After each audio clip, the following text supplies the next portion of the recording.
My beautiful people, what is happening? What is up? Thank you for tuning in to WDRBmedia, the voice of the community.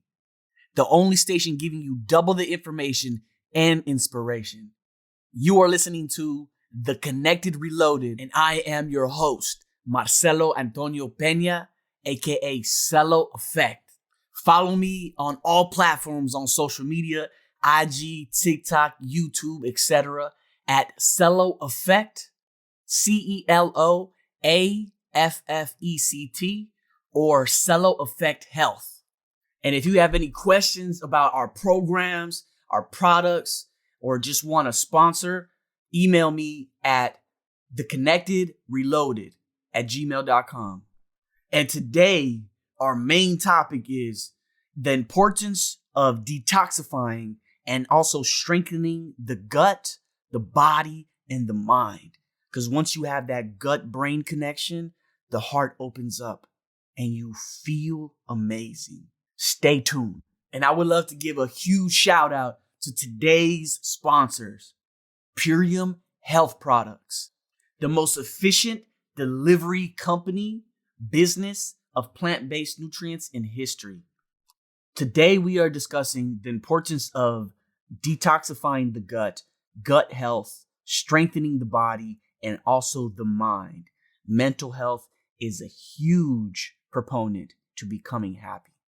So good gut bacteria is also called beneficial gut flora, strengthening the gut wall, which protects the rest of the body from potential pathogens by acting as a layer of cells and chemical barriers.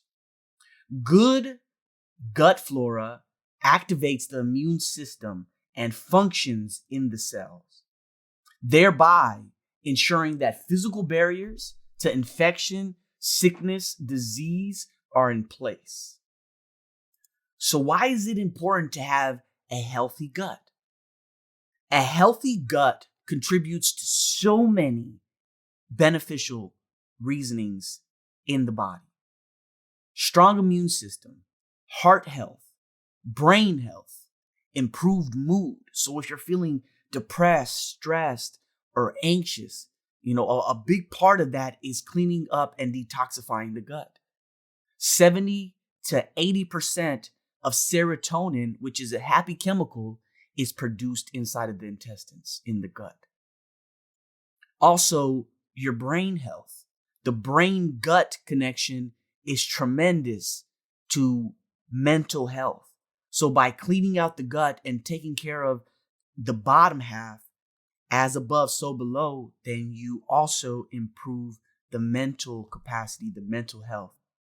So just by doing that, you will improve your mood and also have healthy sleep patterns, really getting into that deep rest that we all crave. Have you ever fell asleep just unconscious throughout the night, but you wake up in the morning and you're just lethargic, you're just lagging. You feel like you didn't even sleep, but you were unconscious for more than 6, 7, 8 hours. What is going on? Why is that happening? We are figuring that out right now, and there are many things that we can do to repair and fix this issue. So sleep and really resting is tremendous for gut health. Along with that, having an effective digestive system is one of the main things that we can do to prevent dis-ease or any other ailments that plague our families and society in general. So having good gut flora and good gut bacteria, this may prevent some cancers and also autoimmune diseases. For me, dealing with end-stage renal disease and being on dialysis for more than 22 years, I always try to figure out what happened to me. Why did I get sick at 9 years old? And why did my kidneys start to fail? When we asked doctors these questions, they never really knew. They could never really figure out what was the issue, what was the problem. And after years of researching and just going and obsessing over this topic, because it was my life, I came to the conclusion that it was the food that we were eating. It was the life that I was living, even as a young child. I mean, I love McDonald's. I love Pizza Hut. And I loved all these Doritos and these foods. But I didn't realize that it was destroying my gut. And now I had to pay the consequences of being a dialysis patient for more than 22 years and diagnosed on my birthday, March 21st, 1997, when I was 10 years old, with FSGS, a very aggressive form of scarring of the kidneys. And we had no idea what was ahead of us. When we come back, we will continue the discussion of the importance of detoxifying the gut, really getting that gut flora to flourish, strengthening the body and also the mind. You are listening to The Connected Reloaded, and I am your host, Celoaffect, and we are in full effect. You are tuned in to WDRBmedia, the voice of the community, the only station giving you double the information and inspiration. We'll be right back after the break. Under the vast umbrella that is celoaffect LLC, we specialize in and have influence from music, consulting, coaching, to health and wellness being our main focus.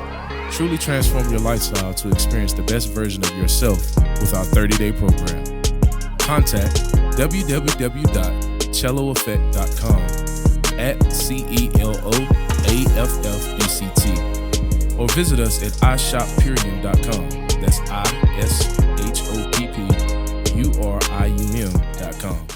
Joining us in studio today is my special guest, who is a certified health coach and a Czech holistic lifestyle coach.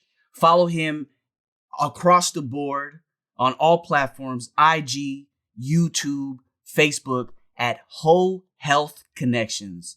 Rob Carney. Rob, what's going on, my brother? It's a pleasure to have you on The Connected Reloaded and to talk about this topic that it's huge, especially in today's world. Marcel, brother, I really appreciate you having me. Anytime that we have a conversation, I love to hear the passion that bleeds through your voice, and it's a pleasure to be here and share some of the things that I'm passionate about. Absolutely, absolutely. So today's topic is strengthening and also detoxifying the gut. You know, having that good gut flora, strengthening the body and also the mind. So I have a couple questions for you, my brother. Why is it important to have good gut health? Why is that important for the immunity of a human? Yeah, and the topic of gut health has become increasingly popular over the years. I remember when I first started studying with my first holistic nutritionist that I did an internship, which was, probably about 8 or 9 years ago at this point. I remember she kept talking about gut health. And it was one of those things that at the time, I was kind of getting new to the nutrition game. And I was more thinking, what about the foods you eat? She kept going back to gut health. She kept talking about probiotics, kept talking about all these different things. And I couldn't wrap my head around it. And then the more I dove into this field of health and wellness, I recognized that so much of our overall health, from our hormones, our neurotransmitters, our mood, our immunity, all stems from our gut. And basically, just for everybody who, to paint a picture, your gut is everything from your mouth to your anus. So everything in between there, the food goes in and it comes out. That is what we're talking about. We're saying the gut. All the stomach, the intestines, all that stuff that's involved in the digestive process.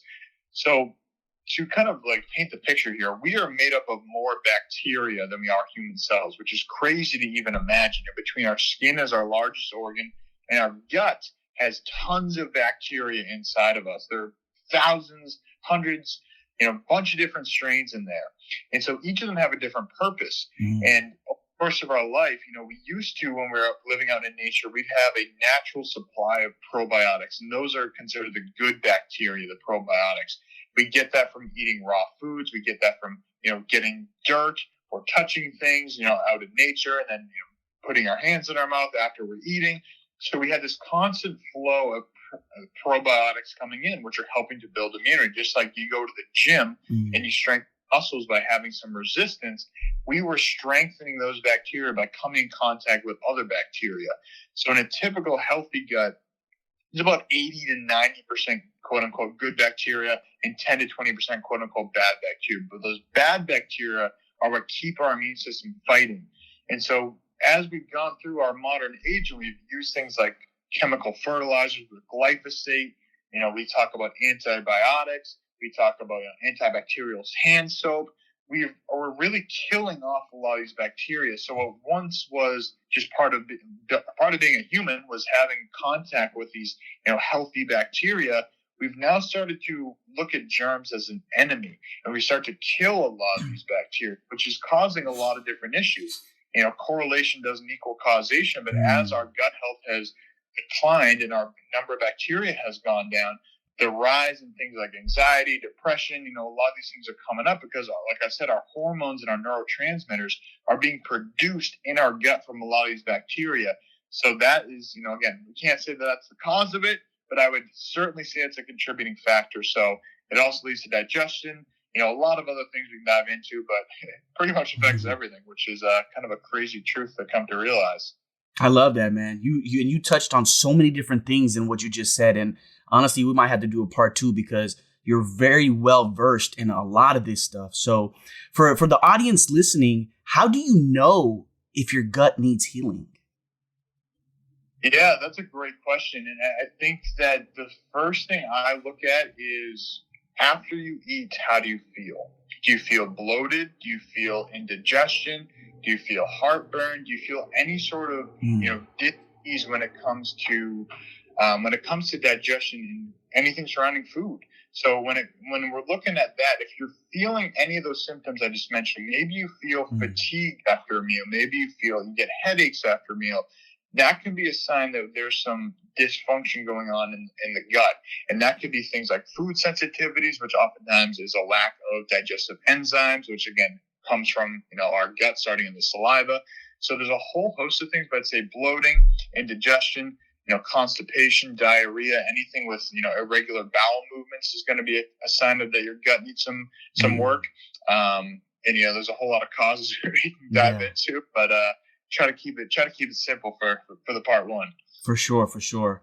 So as far as foods, are there any foods that can help heal our gut? Absolutely. And that's something I think is really vital to look at. And so fermented foods are a great source of that. Think of kimchi, fermented cabbage, a lot of these pickles, as long as there's no vinegar. The vinegar I recently found out is going to kill the bacteria. Think of vinegar as a cleaning agent. So if you get pickles without vinegar, it's going to have some probiotics in there. I really am a big fan of raw milk yogurt. I think there's a lot of really good probiotics in there. And I remember when I traveled to Southeast Asia, I got a travel tip before I left, and they told me find a local farm and get some local yogurt as soon as you land in a new country, because you're instantly going to get some of those local probiotics, which are going to help with your immune system and, help to fight off any sort of foodborne illnesses. Because one of the most common things that people come across when they travel to a foreign country, usually food poisoning, or they get sick. Because, again, we're coming in contact with these different bacteria and other pathogens that we may not be adapted to. So when we boost our system with some local yogurt, that's a great option. And I'm a really big fan of raw milk, specifically raw goat's milk, has the closest match to the human microbiome in terms of the probiotic profile. So if local farmers, especially, again, locally, because that's going to be the type of bacteria that's native to your natural environment that you are living in, which is going to help your immune system kind of give you that boost that you need, because these animals have adapted to the environment. So those are a few. I'm sure there's a whole heck of a lot more, but we can start with there for now. I love that, man. That was tremendous, phenomenal, brother. I love everything you just said. And just a quick, bring it a little bit full circle. What's the importance by detoxifying and cleaning the gut? How is that correlated to the mental health? How does that connect? Yeah, so like I was saying earlier, there's a lot of connection between the neurotransmitters and the hormones that are produced from the bacteria in our gut. So when our body is bogged down with toxins, inherently our body is very intelligent and it wants to protect us. So what does it do? A toxin comes into the body, it's going to encapsulate it in a fat cell and basically store it in the fat to say, hey, we don't want this going to the bloodstream. We don't want this going to our organs. So let's just store it in fat. And so a lot of people, especially around their midsection, the whole idea of like a beer belly, it looks swollen, it looks inflamed. People tend to hold a lot of weight there because we're intaking foods that are basically full of toxins if we're getting non-organic food covered in pesticides. So our body is, again, hiding it from the organs and saying, hey, we can't deal with that now. This is really going to cause some harm if we allow this to go in. So when we're detoxifying, cleansing out the gut, doing things like, a 30-day gut cleanse. Like, I both love the Purium ULT. It's a great package. It really helps a lot of people with their gut health. Or, we do things like intermittent fasting, which I always say, be very mindful that it's not for everybody, but that's sometimes a good way to give ourselves a break, allow the gut to reset, reduce that inflammation. And then just really avoiding inflammatory foods, especially things like alcohol, sugar, non-organic foods. Think of pasteurized, non-organic dairy. Think of gluten. Like, the list goes on and on of all these inflammatory foods. So I think it starts with, in terms of having a healthy gut, is to avoid the toxins. Like, step one is stop putting the bad stuff in. We can put all these good things in, but if we keep putting bad things in on top of it, it's only going to go so far. So I would say remove the bad first and then start adding some good stuff. For sure, man. Honestly, brother, I appreciate you with all of my heart. Everything that you just shared with us right now, people are going to get so much value from everything you just shared. And if anybody wants to reach out to Rob Carney at Whole Health Connections, by all means, brother, plug yourself. And where can people reach out to you and ask you questions? Or, if you, like you said, you have a program where they could do a 10 or 30-day cleanse, how can they reach Rob Carney? Yeah, brother. Well, I appreciate the opportunity to be on your radio show here. This is I do a lot of podcasting, but I can't say I've ever been on a radio show. So this is very similar but different. It's a nice first for me as we move into the spring here. So the best place to get in contact with me, like you said, is Instagram at Whole Health Connections. Feel free to shoot me a message. I'm more than happy to chat, and definitely let me know that you found me through Marcelo's show here, because I'd love to share what we got going on with the 30-day gut cleanse. Marcelo's also got a discount code for you, so you can shoot us a DM and we can hook you up with that and get you plugged into the system. We got a great community going on right now too. So, once you start, it's not like you just get this pack and you're on your own. We're here to support you every step of the way, and we'd love to be on that journey with you. Beautiful, my brother. Beautiful. And that's a mic drop right there, man. I appreciate you, brother, for tuning in. This is the Connector Reloaded. And after the break, we'll continue the discussion on the importance of strengthening the gut, the body, and the mind. You're tuned in to WDRB Media, the voice of the community, the only station giving you double the information and inspiration. Don't go anywhere. We'll be right back. Under the vast umbrella that is celoaffect LLC, we specialize in and have influence from music, consulting, coaching, to health and wellness being our main focus. Truly transform your lifestyle to experience the best version of yourself with our 30-day program. Contact www.celoaffect.com at CELOAFFECT or visit us at iShopPurium.com. That's ISHOPPURIUM.com. Welcome back to WDRB Media, the voice of the community, and those streaming live through the free TuneIn Radio app and also iHeartRadio.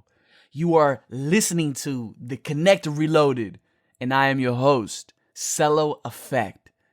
If you're just tuning in, we were discussing the importance of detoxifying and strengthening the gut, the body, and the mind. If you have any questions, thoughts, or concerns, you can reach out to me on all social media platforms at celoaffect. That's celoaffect. CELOAFFECT.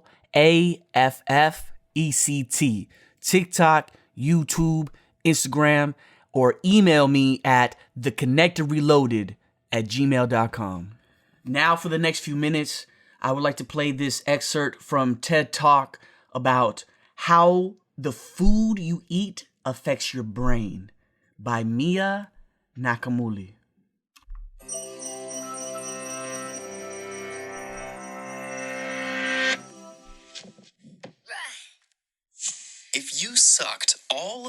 moisture out of your brain and broke it down to its constituent nutritional content, what would it look like? Most of the weight of your dehydrated brain would come from fats, also known as lipids.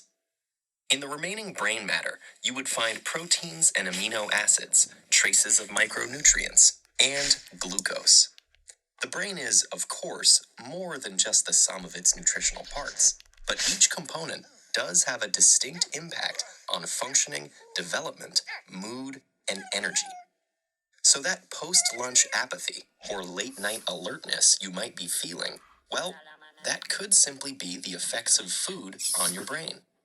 Of the fats in your brain, the superstars are omegas 3 and 6. These essential fatty acids, which have been linked to preventing degenerative brain conditions, must come from our diets.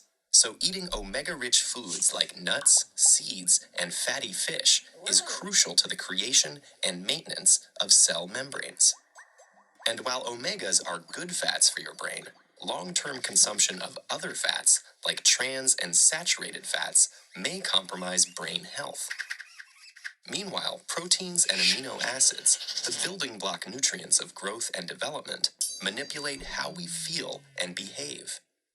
Amino acids contain the precursors to neurotransmitters, the chemical messengers that carry signals between neurons, affecting things like mood, sleep, attentiveness, and weight.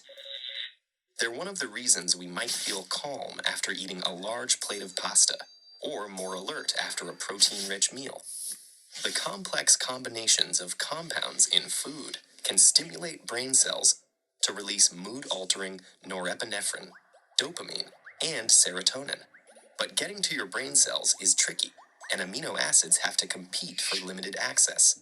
A diet with a range of foods helps maintain a balanced combination of brain messengers and keeps your mood from getting skewed in one direction or the other.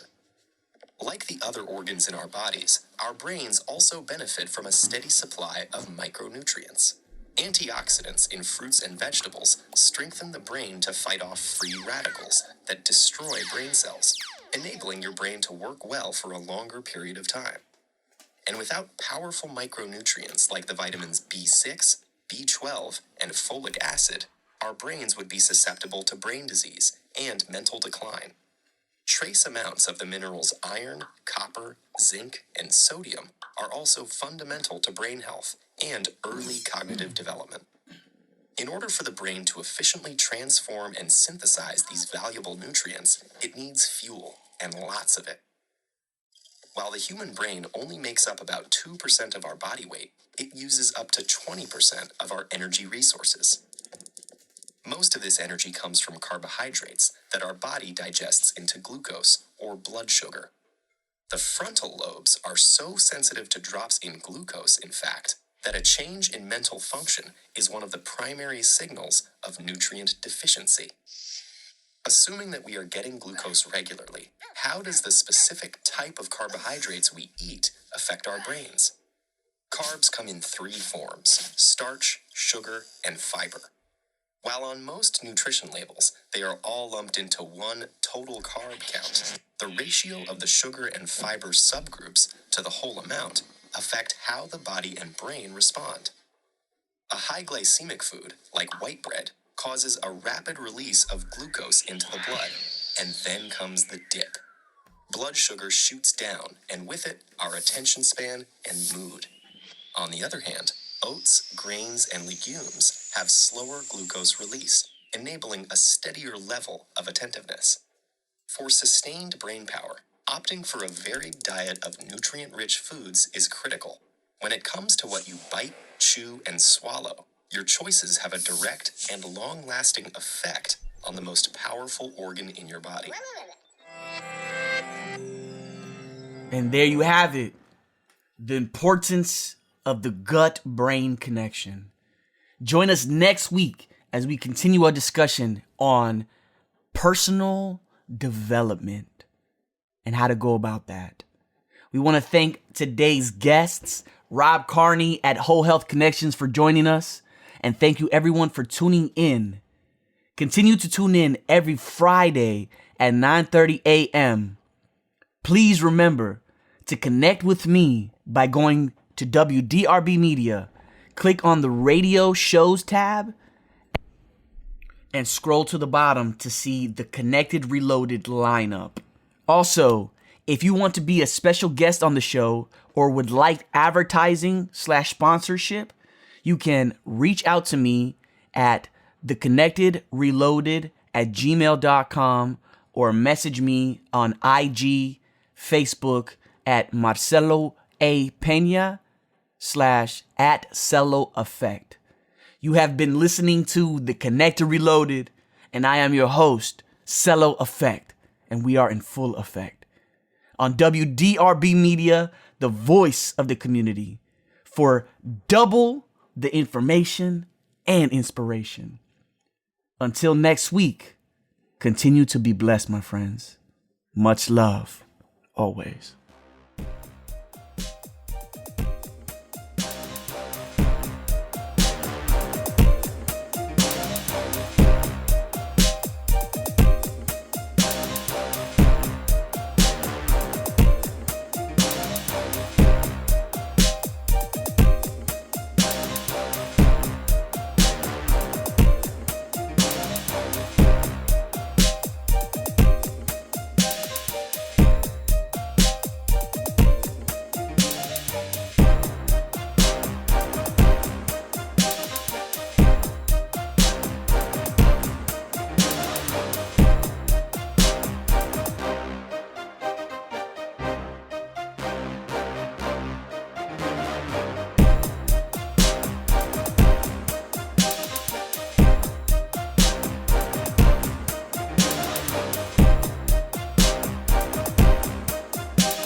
Under the vast umbrella that is Cello Effect LLC, we specialize in and have influence from music, consulting, coaching, to health and wellness being our main focus.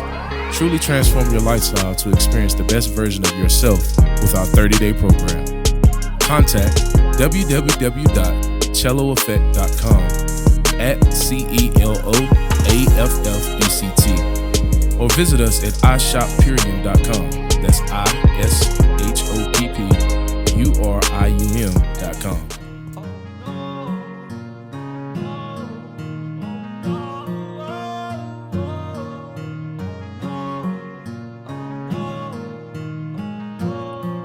Everybody think they know.